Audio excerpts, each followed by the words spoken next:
Lorsque tu as besoin d'aide dans un espace public, ne te dirige pas vers un groupe d'individus. Adresse-toi plutôt à une seule personne. En raison de ce qu'on appelle l'effet du témoin, le groupe de personnes ne saura pas comment t'aider. Cette théorie de la psychologie sociale stipule que les gens sont moins susceptibles de te porter secours lorsque d'autres personnes sont présentes autour d'eux. Ils pensent que quelqu'un d'autre du groupe va forcément aller t'aider et passent donc leur chemin. Si tu conduis en ville ou dans une zone avec des rues qui se croisent à l'identique et que tu penses être suivi, tourne 4 fois à droite ou à gauche. Tu te retrouveras au même endroit qu'avant et si la voiture derrière toi fait aussi la même chose, tu es en effet probablement suivi. Ne rentre pas chez toi et essaie plutôt de les semer. Si tu es à l'extérieur quand un orage s'approche et que tes cheveux se dressent sur ta tête, trouve immédiatement un abri. Si tes cheveux sont dressés, cela signifie que des charges électriques positives traversent ton corps et se dirigent vers les charges négatives de l'orage. Alors tu risques d'être frappé par la foudre. Si tu ne peux pas t'abriter, accroupis-toi sur le sol, sur la plante des pieds. Mets tes mains sur tes genoux et ta tête entre les deux. En te faisant aussi petit que possible, tu minimiseras le contact avec le sol et les problèmes liés à la foudre. Emporte toujours un petit miroir avec toi lorsque tu voyages dans des régions isolées. Il te sera très utile si tu te perds. Si tu restes bloqué dans le désert et qu'un avion passe au-dessus de toi, dirige le miroir vers lui pour réfléchir la lumière. Si tu n'as pas de miroir, fais des signes avec tes bras de haut en bas pour que les avions qui passent au-dessus de toi aient une chance de te voir. Si tu es bloqué quelque part dans ta voiture, ne l'abandonne pas. Il est plus facile pour les sauveteurs de repérer ton véhicule. Contrairement à ce que l'on voit à la télévision, quand quelqu'un est sur le point de se noyer, il ne te fera pas de signe ni pourra crier. Il aura la tête penchée vers l'arrière, submergé dans l'eau. Il essaiera de garder sa bouche à la surface en utilisant ses bras. Lorsque tu vois quelqu'un qui essaie de flotter ou qui bouge dans tous les sens, comme pour se hisser hors de l'eau, c'est qu'il essaie de sortir sa tête de l'eau et il a besoin d'aide urgente. Si tu ne sais pas nager et que tu tombes dans des eaux profondes, ne panique pas. Retiens ton souffle et laisse-toi remonter tranquillement à la surface.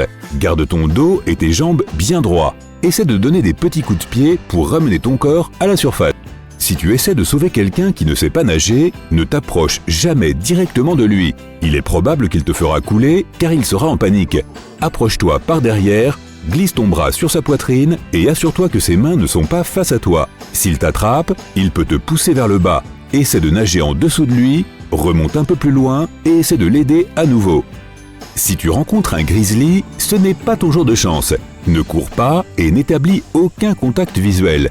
Parle lentement s'il est encore loin de toi. Mais s'il te charge, reste immobile. Tu ne réussiras pas à le distancer. Parle d'une voix claire et monotone et ne crie pas. Avant de partir, tu peux faire des recherches pour voir s'il y a des grizzlies à l'endroit où tu voyages, pour emporter une bombe au poivre ou un répulsif à ours. Si un ours se trouve à moins de 7,60 m de toi, utilise le spray. S'il t'attaque, mets-toi en boule et allonge-toi par terre. Reste tranquille, ne bouge pas et ne panique pas jusqu'à ce qu'il s'en aille. Si un ours polaire te poursuit, mais qu'il est loin, essaie d'enlever quelques vêtements. Un chapeau, un foulard ou une chemise et pars en courant. Les ours polaires ont une courte durée d'attention et ils peuvent s'arrêter pour renifler tes vêtements. Cela te donnera le temps de te mettre à l'abri.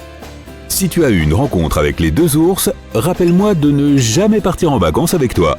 Passons à autre chose. Si quelqu'un s'étouffe mais qu'il peut tousser, n'interviens pas. La toux signifie que l'air peut entrer et sortir et qu'il y a une obstruction partielle de ses voies respiratoires. En l'aidant, tu pourrais provoquer un retour d'air qui pourrait soit forcer l'évacuation du danger, soit déloger l'obstruction et provoquer un blocage complet. Laisse la personne simplement tousser. Donne ton aide que lorsqu'elle ne peut pas respirer ou tousser. Lorsque tu es pris dans un courant de retour dans la mer, ne nage jamais contre lui. Tu te fatigueras et cela ne se terminera pas bien. Nage vite et en suivant une ligne parallèle à la plage. Mais reste calme et ne t'affole pas. Mais si tu t'éloignes, tu finiras par échapper au courant et tu pourras retourner vers la plage. Les pouces sont la partie la plus faible de la main, là où il y a le moins de force et de résistance. Si quelqu'un te prend par le poignet, ne tords pas ton bras dans sa main. Essaie de le repousser en commençant à l'endroit où se trouvent ses pouces. Préviens le ministère des Affaires étrangères si tu vas à l'étranger. Aux États-Unis et dans certains autres pays occidentaux, tu peux dire au ministère des Affaires étrangères que tu vas à l'étranger. En cas de catastrophe naturelle ou de conflit politique, ils sauront que tu dois être évacué. Ils t'informeront aussi de ce qui se passe dans le pays que tu visites pour te protéger des éventuels problèmes. Si tu te retrouves dans un mouvement de foule, que tu te sens mal et que tu tombes par terre, ne te recroqueville pas en boule pour attendre la fin. Tu peux te faire très mal et te faire écraser. Essaie d'attraper la jambe de quelqu'un qui passe au-dessus de toi pour t'aider à te relever et continuer. Parfois, lors des sorties en camping sauvage, on finit par se perdre. Si tu te trouves dans cette situation et que tu veux pouvoir retrouver le chemin de ta tente, emporte avec toi du charbon ou des bâtons de bois. Utilise-les pour dessiner des marques sur les arbres, les rochers ou les bûches. Ces traces resteront là pendant des semaines et il sera plus facile pour l'équipe de secours de te retrouver. Tu dois toujours avoir une aiguille dans ta trousse de premier secours. Si tu te perds, tu peux faire une boussole avec. Tu dois d'abord magnétiser l'aiguille en frottant le chat de l'aiguille contre tes cheveux, de la fourrure ou de la soie une centaine de fois. Remplis ensuite un récipient d'eau, place une feuille à la surface de l'eau et pose son aiguille dessus. Elle devrait commencer à pointer du nord au sud. Lorsque tu appelles les services d'urgence, dis-leur d'abord ta position exacte et ensuite ton problème. Même si l'appel est coupé, ils sauront où envoyer la police ou une ambulance. Si tu sens une odeur de poisson dans ta maison, appelle immédiatement un électricien agréé. Cette odeur peut venir de la surchauffe du plastique présent dans les composants électriques et finir par provoquer un incendie. Cela peut provenir d'une prise de courant, d'un interrupteur, d'un disjoncteur ou d'un autre élément. Ok, comme le poisson que tu fais cuire dans le four aussi. Si un serpent te mord, il y a plusieurs façons de savoir s'il était venimeux. Tu peux lui demander, mais il ne te répondra probablement pas. Les serpents venimeux ont généralement plusieurs couleurs et des pupilles comme les félins. Regarde la zone de la morsure. S'il y a 2 profondes plaies ouvertes, tu as probablement été attaqué par un serpent venimeux. Si la marque de morsure comporte de minuscules dents pointues en forme de U, elle n'était probablement pas venimeuse. Dans tous les cas, appelle les services d'urgence et prends une photo du serpent si tu le peux. Il est encore plus dangereux d'utiliser ta bouche pour extraire le venin en suçant. Tu as plus de chances d'être empoisonné que d'éliminer la toxine de ton corps. Ok, tu tombes d'une falaise. Tu ne savais pas qu'elle avait un petit ami. Zut, tu es dans une position délicate. Il est temps de diviser le chemin en plusieurs étapes. Essaie d'attraper tout ce que tu vois en tombant. Des arbustes, des arbres, des rochers. De cette façon, tu divises une longue chute en plusieurs plus courtes. À chaque nouvelle descente, l'impact diminuera. Si une partie suffisante de l'impact est absorbée, cela signifie que tu as une meilleure chance de survie. Et voilà une autre chance pour tomber amoureux, mais pas avec elle. C'est la même chose si tu tombes par la fenêtre. Essaie de t'accrocher à tout ce qui se trouve sur ton chemin. Cela ne te retiendra probablement pas, mais au moins tu auras plusieurs intervalles de chute qui t'aideront à réduire ta vitesse. Un auvent pour t'arrêter peut te sauver la vie, qu'il soit en plastique ou en verre. Dans les deux cas, tu souffriras mais tu survivras. Peut-être. Tu dois aussi plier un peu les genoux. Si tu les fléchis, tes jambes toucheront le sol simultanément et les conséquences seront moins graves. Un autre conseil est que lorsque tu atterris, tu essaies de le faire sur la pointe des orteils et jamais sur des jambes droites et rigides. Et surtout, n'oublie pas de te couvrir la tête avec tes bras. Ils te permettront d'épargner ta tête, que tu atterrisses sur du béton ou dans une flaque de boue. Les sables mouvants ne sont pas aussi dangereux que le montrent les films. Si tu te retrouves coincé dans des sables mouvants, zut, tu es dans une situation délicate. Commence par rester calme. Ensuite, tu ne risques pas de t'enfoncer plus loin que jusqu'à la taille. Débarrasse-toi de tout ce qui te rend plus lourd, chaussures, sacs, même les vêtements. Agite tes jambes pour faire de la place afin que l'eau s'infiltre. Cela t'aidera à t'échapper. Il faut toujours avoir les bras levés. Essaie de flotter mais pas sur le ventre. Fais de petits pas vers l'arrière. Les grands pas sont plus difficiles à effectuer. Il te faudra donc plus de temps pour sortir. Lorsque tu atteindras une surface solide, laisse-toi rouler hors de ce sable mouvant. Survivre à une attaque perpétrée par un animal sauvage peut être difficile, mais une foule de personnes n'en est pas moins dangereuse. La foule peut se déplacer comme un fluide, mais ne pas te laisser t'échapper. Si tu es coincé entre des centaines de personnes, zut, tu es dans une position délicate. La règle numéro 1 est de ne pas t'arrêter. S'arrêter est le moyen le plus rapide de tomber. Si jamais tu tombes vraiment, crée une poche d'air. Place tes bras au-dessus de ton visage et de ta poitrine comme si tu te trouvais en position fétale. Si tu réussis à rester debout, dès que tu sens la vague arriver, bouge avec elle et de côté en même temps. Si tu es perdu dans la nature et que tu as besoin d'aller pêcher, tu peux utiliser une languette de boîte de conserve. Donne-lui la forme d'un hameçon, coupe-la en biais et retire le métal pour qu'elle ressemble à un véritable hameçon. L'essentiel est de créer une pointe acérée. Une boîte de conserve peut aussi devenir une cuisinière de fortune. Prends une boîte de conserve et découpe un trou sur le côté. Mets du bois d'allumage à l'intérieur et allume-le. Tu peux faire frire un œuf par-dessus. Le fil dentaire peut être très pratique pour survivre dans la nature. Premièrement, tu peux l'utiliser comme fil de pêche avec un hameçon de boîte de conserve. Il peut également servir de corde à linge tendue entre deux arbres. Il est fin, mais un seul bout peut supporter jusqu'à 2,2 kg. Il est possible de fabriquer une lance en liant un long bâton et un couteau avec du fil dentaire. C'est aussi assez inflammable, alors si tu ne disposes pas de bois d'allumage pour mettre le feu à de plus gros morceaux de bois, essaie de le brûler. Le fil dentaire peut aussi être un excellent lacet de fortune. Une simple bouteille en plastique peut faire une corde très solide si tu as un bon couteau. Tout d'abord, il faut trouver une petite souche. Elle doit avoir un diamètre à peu près identique à celui de ta bouteille. Fais une fente au centre de la souche, puis découpe-y une entaille suffisamment large pour que la lame de ton couteau puisse s'y insérer. Enlève le goulot de la bouteille et réalise une petite incision sur son bord. Sa largeur dépendra de la largeur de la corde que tu veux faire. Place le bord de la bouteille dans la fente centrale et mets le couteau dans l'encoche de la souche avec la lame vers la fente. Commence à faire glisser lentement la bouteille par la fente. Tu verras la bouteille tourner. En tournant, la lame découpera la corde. Tu peux l'utiliser pour construire une hutte car elle peut très bien fixer des rondins. Un humain peut passer plusieurs jours sans nourriture, mais il lui est impossible de survivre sans eau. Dans la nature, l'eau peut parfois être délicieuse, mais si tu sens qu'elle n'est pas potable, tu peux avoir besoin d'un filtre à haute fortune. Commence par faire un feu. Bouillir l'eau peut ne pas suffire, alors dès que les cendres du feu sont froides, il faut les broyer pour obtenir une consistance poudreuse. N'utilise pas de charbon de bois que tu aurais trouvé par hasard dans la forêt, on ne sait jamais ce qu'il y a dedans. Il te faut ensuite une bouteille en plastique. Découpe le fond et fais un trou dans le bouchon. Retourne-la, ajoute un peu de charbon de bois, 7 ou 8 cm suffisent, et verse l'eau dessus. L'eau qui coule est prête à être consommée. Pour récupérer l'excès de charbon, enveloppe le bouchon avec un morceau de tissu propre pour une filtration supplémentaire. Bon, tu commences un peu à avoir faim et tu dois probablement allumer un feu.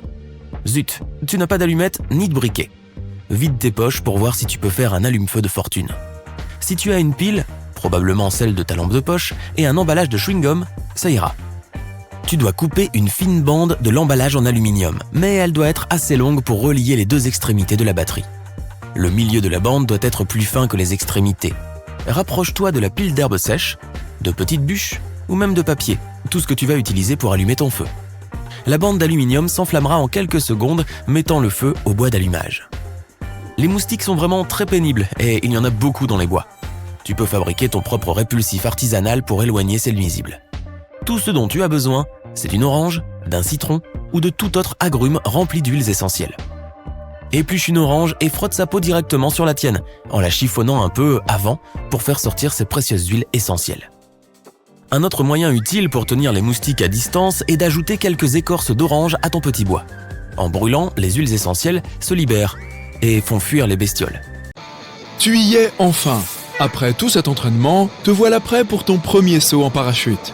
Plein de confiance, tu te diriges vers la porte de l'avion alors qu'il atteint l'altitude de 3700 mètres. Tu t'élances dans les airs, mais à la dernière seconde, tu entends l'instructeur te crier quelque chose. « Je n'ai pas vérifié ton parachute !» Tu ne l'entends pas alors que tu t'éloignes déjà de l'avion. Tu ne vois que son expression inquiète. On dirait que quelque chose ne se déroule pas comme prévu. Tu tires sur la poignée pour libérer le parachute. Mais il ne se déploie pas correctement et s'ouvre en une espèce de grosse bourre.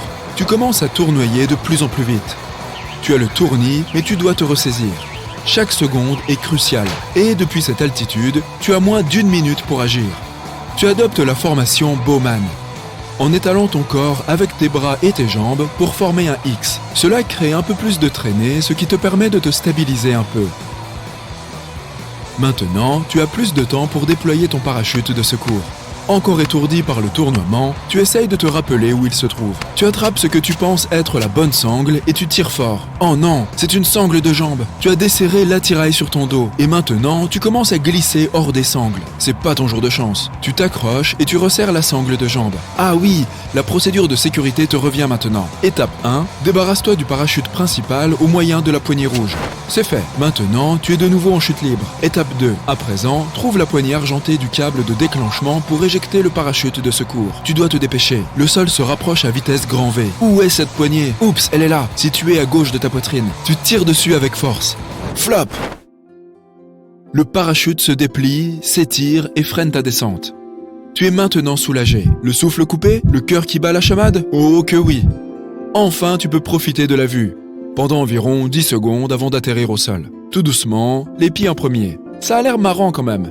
On remet ça quand tu veux. Comme toujours, au lieu de prendre les escaliers, tu utilises l'ascenseur. Les chances qu'il ait un accident sont d'1 sur 10 millions. Tu as 10 fois plus de chances d'être frappé par la foudre. Mais aujourd'hui, tu te trouves hélas dans cet ascenseur malchanceux. Alors que tu descends du 5e étage, le système de poulie rencontre un problème. Un câble se rompt et l'ascenseur commence à tomber. Rapidement, tu t'allonges sur le dos en plaçant un bras autour de ta tête pour la protéger de l'impact et l'autre bras sur ton visage pour le préserver d'éventuelles chutes d'objets. Tu étales tes jambes de manière uniforme. En quelques secondes à peine, tu te prépares à l'impact. Il s'écrase et les débris du dessus s'abattent autour de toi. Bien joué, tu as évité les blessures. Mais serait-il possible d'altérer la force de l'impact en sautant? Réfléchis bien. Si tu sautais trop tôt, il serait encore plus sévère, car ta vitesse augmenterait dans la descente. Et si tu sautais trop tard, la vitesse de ton saut vers le haut te ferait te cogner la tête, car l'ascenseur se serait arrêté. Il faudrait que tu sautes au moment précis de l'impact pour que ta propre vitesse soit d'une quelconque efficacité. Et sans la capacité de voir à travers l'acier, ce serait une question de chance. Il est donc préférable d'utiliser la méthode où l'on se couche. Bonne chance en tout cas. Tu te rends au travail en voiture en passant sur le même pont que tous les autres jours. Aujourd'hui, il y a plus de trafic que d'habitude. Tu es coincé dans un embouteillage. Le pont commence à grincer. Malheureusement, il est possible que des ponts à la structure défectueuse s'effondrent sous un poids excessif. Et voilà, c'est justement le cas. Lorsque le pont s'effondre dans la rivière, ta voiture commence par flotter. L'eau monte lentement autour de toi pendant qu'elle se met à couler. Tu essayes de rester calme et de prendre une grande inspiration. Tu as jusqu'à 2 minutes avant que la voiture ne coule complètement. Tu dois agir rapidement et abaisser la fenêtre. En enlevant ta ceinture de sécurité, tu remarques que l'eau est montée au-dessus des fenêtres. Tu essayes de les ouvrir, mais elles sont complètement coincées à cause de la pression. Tu as raté ta chance. Tu t'enfonces encore plus et tu songes à ouvrir la porte. Mieux vaut ne pas faire ça. Cela fera couler ton véhicule encore plus vite. De plus, il sera encore plus dangereux de sortir. La voiture touche le fond et l'eau y pénètre lentement. Tu essayes d'ouvrir la porte, mais la pression est si intense qu'elle ne bouge pas. Tu penses à l'eau qui rentre. Peut-être que si tu attendais qu'il y ait assez d'eau à l'intérieur, cela pourrait réguler la pression, permettant aux portes de s'ouvrir. Mais avec le peu d'air qui resterait, et si les portes ne fonctionnent toujours pas, ce serait courir un trop grand risque. Ton seul choix est de briser la fenêtre. Tu y parviens facilement grâce à la pression de l'eau, qui se répand rapidement à l'intérieur. Tu prends ta dernière grande inspiration en te tenant au cadre de la fenêtre. La voiture se remplit rapidement quand le débit d'eau s'arrête soudain. Tu te hisses à travers la fenêtre et tu poses tes pieds sur la voiture. Tu pousses vers le haut et tu nages jusqu'à la surface. Rappelle-moi de ne jamais faire de covoiturage avec toi. Ensuite, tu fais une randonnée dans la forêt et tu trouves l'endroit idéal pour admirer le coucher du soleil. Tu prends une photo et elle est superbe. Mais attends, dans quelle direction aller pour rentrer au camp? Il commence à faire nuit et tu n'as aucune idée de comment tu es arrivé ici. Tu vérifies ton téléphone. Il a une carte, donc tout ira bien, non? Mais tu as pris beaucoup trop de photos de la nature et ta batterie est épuisée. Tu peux survivre jusqu'à 3 heures sans abri par mauvais temps. Tu peux rester sans eau pendant 3 jours et jusqu'à 3 semaines sans nourriture. Tu dois considérer tes prochaines actions par ordre d'importance. Ta première tâche est de construire un abri. Tu appuies un grand bâton contre un arbre pour soutenir un toit. Ensuite, tu construis 2 murs sur les côtés, formant ainsi une armature solide. Il y a beaucoup de feuilles dans la forêt et tu couvres ton toit avec des tas de feuilles pour l'isolation. À l'intérieur, tu construis un joli matelas de feuilles. Tu entres et attends le matin en espérant avoir un sommeil réparateur. Tu as terriblement mal dormi, mais tu n'as pas vraiment le temps de leur laisser une revue pourrie sur ton site de booking favori. Ta tâche suivante consiste à trouver de l'eau. Tu suis un dénivelé du terrain pour finalement aboutir à un ruisseau. De l'eau propre, check. Tu continues à marcher dans le sens du courant en espérant qu'il te mène à une rivière. Tu as plus de chances de trouver des gens et des traces de civilisation le long de grandes étendues d'eau. Les heures passent et ton ventre gronde. Tu cherches autour de toi de quoi te rassasier. Il y a des baies et des champignons, mais tu ne les reconnais pas. Il est préférable de ne pas manger quelque chose si tu ignores tout de sa toxicité.